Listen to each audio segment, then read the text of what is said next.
नमस्कार दोस्तों, आज हम इतिहास के उस पन्ने को पलटने जा रहे हैं जहां सिर्फ शब्द नहीं, रक्त, बलिदान, साहस और स्वाभिमान की स्याही से एक अमर गाथा लिखी गई।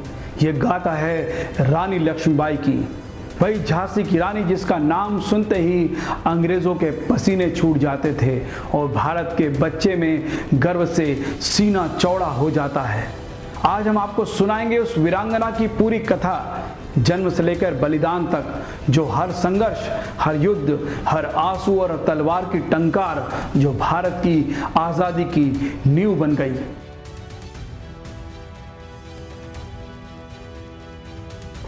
नवंबर 1828 को वाराणसी के एक मराठी ब्राह्मण परिवार में जन्मी एक बच्ची, नाम रखा गया मणिकर्णिका।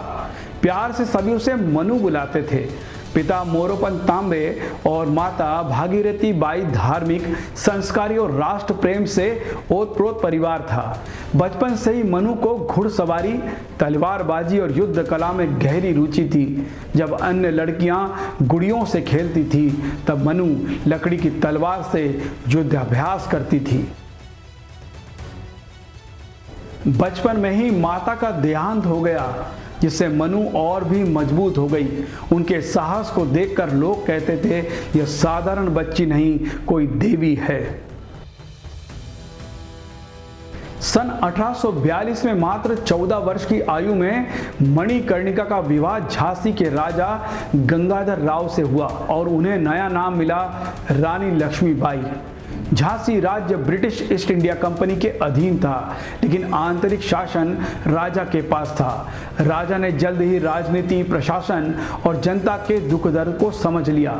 सन 1851 में एक पुत्र हुआ, लेकिन वह कुछ ही महीनों बाद चल बसा। इसके बाद राजा गंगाधर राव ने एक पुत्र को गोद लिया, जिसका नाम रखा दामोदर राव।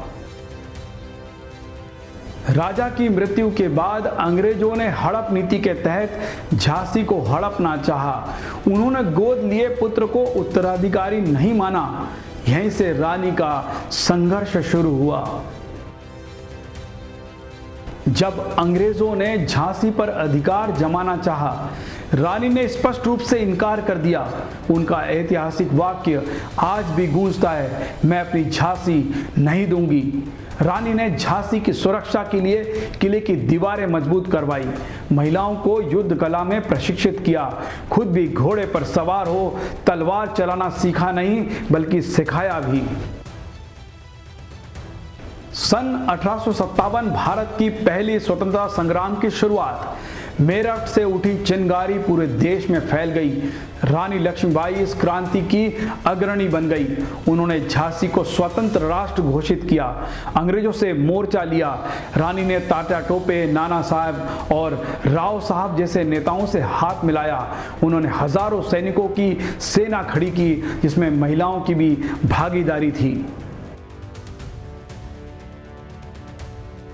मार्च 1858 अंग्रेजों ने सर ह्यूज रोज के नेतृत्व में झांसी पर आक्रमण कर दिया। रानी ने वीरतापूर्व रक्षा की।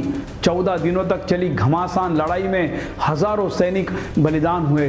जब किले की दीवारें तोड़ी गई, रानी ने अपने बेटे दामोदर राव को पीठ पर बांधकर घोड़े पर सवार हो युद्ध भूमि में कूद पड़ी। उनका घोड़ा बादल, उनकी तलवार दोहरे वार की महारत और उनका साहस अकल्पनीय था।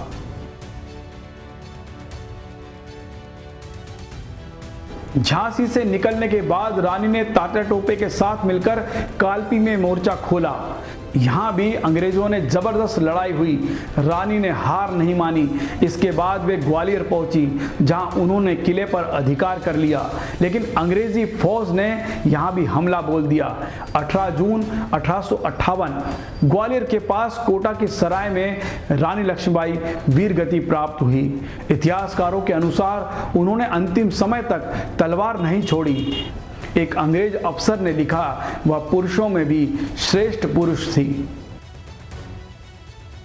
रानी लक्ष्मीबाई सिर्फ तलवारबाज ही नहीं, एक कुशल राजनीतिकार भी थी। उन्होंने युद्ध की हर बारीकी को समझा। सैनिकों की तैनाती, आपूर्ति व्यवस्था, किले की सुरक्षा और जनता के मनोबल को बनाए रखा।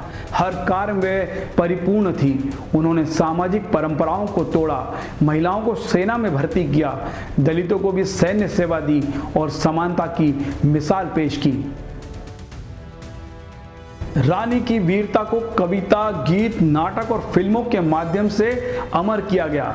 सुभद्रा कुमारी चौहान की कविता खूब लड़ी मर्दानी, वो तो झांसी वाली रानी थी, हर भारतवासी की आत्मा में गूंजती है। झांसी का किला, रानी महल और उनके स्मारक आज भी उनकी यादों को जीवंत रखते हैं। रानी लक्ष्मीबाई की कहानी सिर्फ एक युद्ध की कहानी नहीं, ये एक चेतना की कहानी है। उन्होंने दिखा दिया कि भारत की धरती केवल संतों और विचारकों की नहीं, बल्कि ऐसी वीरांगनाओं की है जो इतिहास बदल सकती है। उनकी तलवार तो चुप हो गई, लेकिन उनकी आवाज़ आज भी गूंज रही है हर बेटी के स्वाभिमान में, हर बेटे के कर्तव्य में और हर भारतीयों के दिल में। जय भारत।